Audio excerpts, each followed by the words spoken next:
Thank I you. love you. I love you too.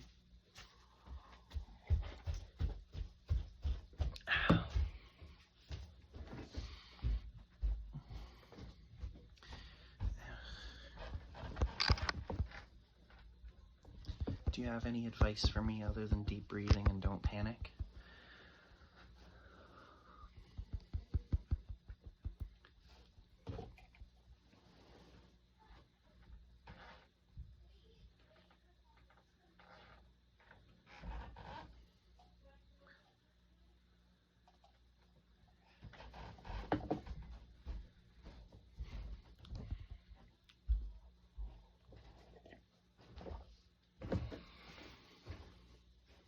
Hi, James. Our anchor's just sitting in the chair now. Thank you for your understanding and time. Thank you.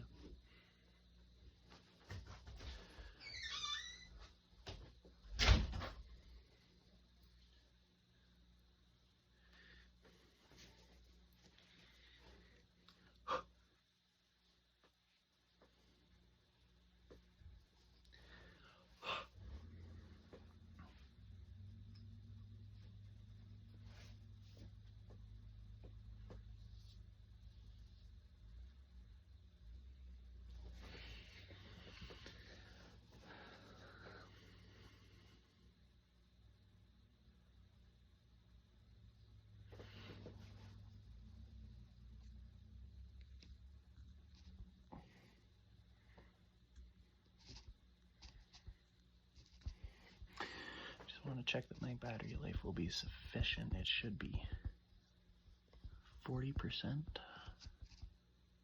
Should be good.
Sure, 1098-765-4321, 1098.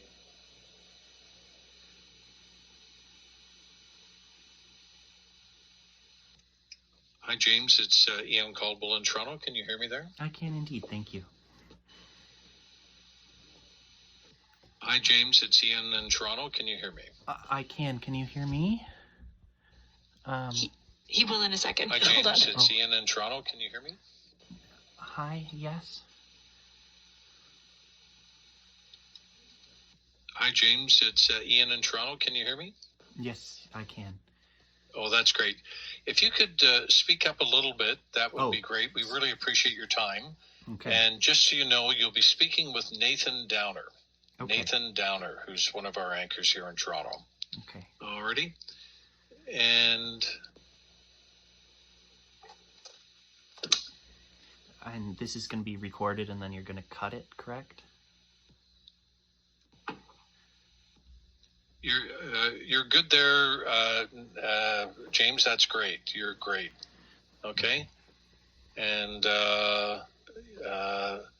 so it'll be Nathan Downer who you'll be speaking to, and you'll hear him next. Okay. Okay.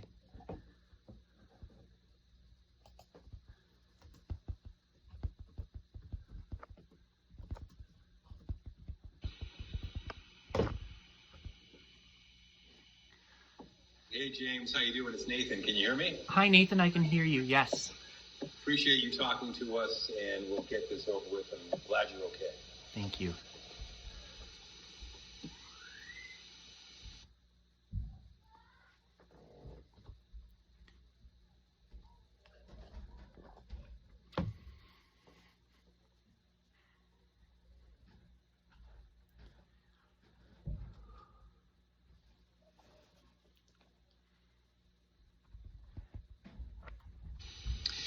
And joining us now is James Turner, who was in the vehicle being targeted on Highway 11. James, thanks for joining us. This must have been traumatic. How are you doing now? I'm doing okay now. I've been taken care of medically by the medical staff at Timiskaming Hospital, and they've got a splint and given me some muscle relaxants and things to help me get through the pain of the following days since the accident / crash. Well, that's good to hear. So just take us through what happened. I'm a nurse who was heading into night shift later that day. I was gonna go and grab myself a sub. As a northerner, I try and drive very carefully, defensively, to the best of my ability. I saw a car in front of me swerve into oncoming traffic. You can see it at the start of the clip, and then swerve back into the lane headed north that we were both in. And so I flashed my lights at him to let him know, hey, look, maybe get off your phone. I don't know if you're distracted driving or not. But at that point in time, like a couple seconds later, he pulled over. And you can watch in the video from there, he tried reversing once. And I don't know what his thought process was. Maybe he wasn't going fast enough to hurt me. So he went forward and tried to run into me again. But I had a beautiful Honda Accord, and I could back up pretty well. So he flipped around and proceeded to chase me down the road and try and push me off the side of a 200-foot drop into icy Wabi River, which was a little bit scary, I must admit. You can hear the fear in my voice, very genuine. I've never felt that scared before in my life. And I told the police, look, I'm sorry, I'm not really used to getting chased or hurt like this, and so I'm gonna go to the police station for help. I need a cop now. And he followed me about 3/4 of the way to the police station, and I couldn't drive fast to get away because there's too many pedestrians. You can see in the side of the video people walking by, people on the sidewalk, but the person following me must not have been thinking about preserving human life or keeping other people safe. I don't know if I've mentioned, but I'm a nurse, so my goal in life is to be a good servant, help people. I've stopped to help so many people. I worked as a home care nurse in Valley East in Sudbury, north of Sudbury, and I stopped to help people regularly, and people have stopped to help me, and I appreciate it. And I just wanted to say there's two things. Be the change you want to see in the world. People complain that nobody stops to help. That means we have to stop and help, and maybe this time it didn't work out, but we can't stop helping each other out. Like, we have volunteer firefighters, volunteer police services, and they're just civilians who are wanting to help, and I really appreciate that. And the other thing is, there's a quote from the best-selling book of all time: love your neighbor as yourself. I mean, just great words of advice there. A pretty rough ending to 2024, and I hope things are much better for you in 2025. And thank goodness you got through this. Absolutely will be. I did have all the best. One comment to make, if I could. I asked the doctors when I was getting an ultrasound done if they found any extra kidneys lying around, because one of my friends, he's a volunteer firefighter, and right now he's in the process of dying because he doesn't have good kidneys. So if you reach out and get tested, 519-663-3552. See if you're a suitable organ donor to help my buddy Christian Lemieux, a firefighter from outside of Sudbury. Helping others is a good way to live life, and I hope everybody stays safe and has a very happy New Year. Thank you. We'll do the best we can. I got to take you back. What was going through your mind throughout this ordeal? I've been accused of having a bad sense of humor. So at the start, I just thought it might be a little old man that was hurt. But by the time he was ramming into me, revving his engine, trying to drive me through the wall of the bridge, and he opened his door screaming at me.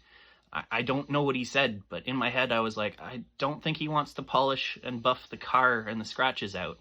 And after that, I think I was just scared. The thought processes were, I couldn't drive recklessly. I couldn't endanger people. I have to keep this minimized, myself and whoever this person is. you can see with my driving, I drove fast when there was nobody moving, but I had to slow down in town. Endangering other human lives is not our goal in helpful society, and I just wanted us all to be safe, and I wanted help. I work as a nurse in a hospital, and police and we have to work together to keep people safe, and right then I needed police, and I knew if I got to the police station I'd be safe, and I didn't quite make it. No, but it was a good decision on your part. And I know you said this already, but what led up to this? So nothing really. Like in the video, you can see the entirety of it. I don't know if you'll post it all, but I didn't even know this person existed. It's a rainy day. There's lots of wind, and it's dreary. The lighting isn't the best. The only thing, like, I crossed Wabi Bridge. You see me pass the bridge in the video, my dash cam footage. And the first time I notice a car is there is when they swerve into and out of traffic. Before that, I'm so far back, I don't even know what car they're driving. I can't tell that they're driving a RAV4 until afterwards, like during the process, right? And when he pulled off, I was like, is this guy having a heart attack? So that was the entire thing. I flashed my high beams. I've talked with several people who wish to remain confidential, I guess you could say, who said that I looked kind of like, my car looked kind of like an undercover cop car if you come from down south. And with me flashing the lights on him, he must have thought I was a cop. And because he was not mentally capable, or something like that, I'm not sure, that he might have wanted to hurt me because I was a police officer, and I'm not. But I'm a big guy driving a sedan, so I could look like an undercover cop, except I love pizza too much to be a cop because I can't chase people that well. Yeah, that's my thoughts. And I know you've showed us the injuries, but how bad were you hurt? I'm very grateful to say that I am not badly hurt. My doctor says I will likely make a full recovery in the coming weeks or months, as long as I exercise, eat healthily, do my physio. There was a heavy emphasis on physio and eating healthy. So I should be okay. I'm hoping to return to work early next month. Good to hear. And when you look at the damage to your car, what goes through your mind? I got to pull my non-damaged belongings from my car today, and I have a picture of me trying to polish a buff, like a little scratch out of my car, and I'm like, I'm glad that I've had 2 Honda Accords. They've both treated me very well. I'm just grateful that the old girl got me through. And I'm very grateful that I'm able to spend time with my family, my fiance, and my future stepsons. I'm grateful for my community for reaching out, making sure I have food, and making sure I laugh. One of my coworkers bought me a Lego car today for me to put together so that I don't have to be without wheels. It might not go very fast, but I'm sure that Lego car will get me places. I'm sure it will. Is the car a write-off? It is a complete write-off, is what the insurance told me today. Well, thank God you're okay. James, thanks so much for your time. And again, Happy New Year. Happy New Year to you too. Thank you so much. No problem. Take care. James, it's Ian again. That was great. You did really well. And it's what a harrowing story. Yeah. I'm wondering, CTV News Channel is interested in doing an interview as well. For a news channel, that would be a live interview. You did really well. Would you do the same thing for News Channel? I would indeed. Okay. Would I be able to follow the script I wrote? I missed some points that I wanted to make. Yeah. But it would be vaguely similar. And it's sort of what was going through your mind as it was happening, what led up to it, what you were thinking as it was happening, and your sort of gratitude that, you're able to spend time with your fiance and your family here now. That really was poignant. Yeah. So, and what I'll do is I'll pass your number on to CTV News Channel, and it'll be Morella Fernandez that you'll be talking to there, okay?